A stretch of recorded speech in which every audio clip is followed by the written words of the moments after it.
आरोपीने हा सर्व जे कृत्य केलेलं होतं त्याचा पुतळा जो आहे तो या ठिकाणी शिवसेनेच्या माध्यमातून या ठिकाणी जाळण्यात येतोय। आपण तर ठाण्यामध्ये खऱ्या अर्थाने एकनाथ शिंदेची शिवसेना जी आहे ती आपल्याला प्रतिक्रिया आहे की हा राग आहे महिन्याच्या मनातला की अशा प्रकारचे कृत्य करणाऱ्या माणसाला असंच जाळून टाकायला पाहिजे। याच्यासाठी यांनी हे प्रतिमात्मक एक पुतळा आणलेला आहे।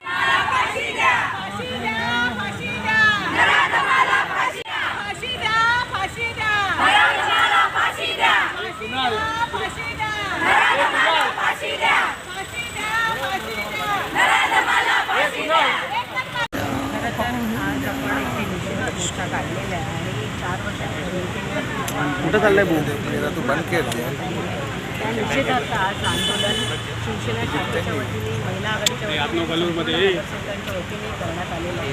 खरं तर ही मानसिक विकृती कुठेतरी समाजामध्ये पसरते आणि अशा प्रकारे मला असं वाटतं की जातीय या गुन्हेगारांना जात धर्म पंथ नसतो, पण काही विकृती आहेत की ह्याला जातीय रंग देण्याचा प्रयत्न करत आहेत। तर मला असं वाटतं की समाजाला काळीमा फासणारी ही घटना घडलेली आहे आणि ही खूप दुर्दैवी घटना आहे। आणि फास्ट ट्रॅक कोर्टामध्ये जरी ही केस चालवत असाल तर मला असं वाटतं की त्या गुन्हेगारांनी जर आपला गुन्हा कबूल केला असेल तर त्याला ताबडतोब फाशी देण्याची मागणी आमच्या वतीने आम्ही करतो आहे। आणि संपूर्ण समस्त महिला आघाडी असेल, संपूर्ण ठाणे शहरातील जनता असेल की ह्याच्या निषेधार्थ आज आंदोलन करतो। तर कायद्याच्या चौकटीत राहून सगळ्या गोष्टी सरकारला बघायच्या आहेत, पण शेवटी माणूस म्हणून विचार करताना अशा विकृतीला जर वेळीच ठेचलं असतं, याच्यापूर्वी पण त्याच्यावरती 2 गुन्हे नोंद झाले होते, त्याचवेळी जर त्याच्यावर कठोर कारवाई केली असती तर आज ती चिमुकली आपल्यामध्ये असती।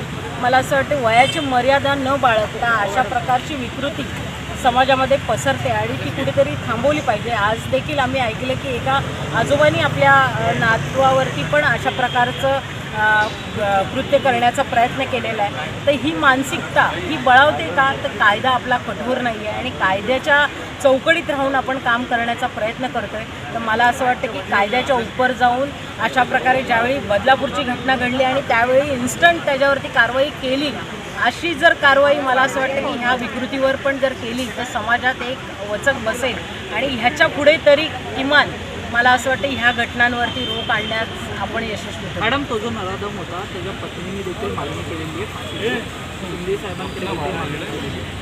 मला असं वाटतं की न्याय मागण्यासाठी प्रत्येकजण धडपडत असतो आणि तिचे पालक आता ज्यावेळी म्हणतात की कोणी आम्हाला भेटू नका, कारण त्यांना माहिती की ह्याच्यापूर्वी पण बऱ्याचशा घटना असे घडत आहेत, लोक जाऊन भेटत आहेत, आम्ही सगळं करू म्हणून सांगतात, पण निर्णय होताना फार उशीर लागतो आहे आणि म्हणून ती मानसिकता कुठेतरी खचत चालली की न्याय भेटायला आपल्याला उशीर होतो आहे म्हणून।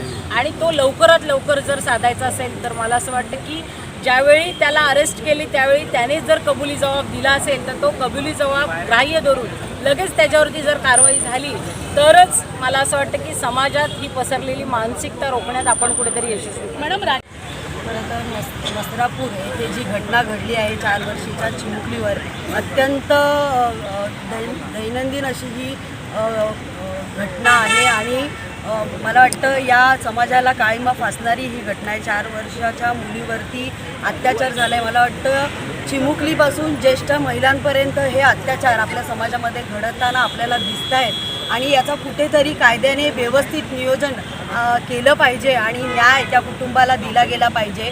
आज या चिमुकलीच्या घरच्यांना एवढं दुःख आहे की ते कुठेही भरून काढता येणार नाही, कारण प्रत्येक वेळेला जेव्हा हे अन्याय अशा विकृतींकडून होत असतात तर त्या ह्या विकृतींना त्या वेळेलाच ठेचलं गेलं पाहिजे, कारण पुन्हा एकदा ही विकृती पुन्हा अशी घडणार नाही अशा न्यायव्यवस्था मला वाटतं या समाजामध्ये दिल्या गेल्या पाहिजेत। प्रत्येक वेळेला महिलांसाठी जेव्हा सरकार योग्य त्या पाऊल उचलतात तर मला वाटतं हेही एक योग्य पाऊल सरकारने त्यांच्या ह्याच्यात उचललं पाहिजे।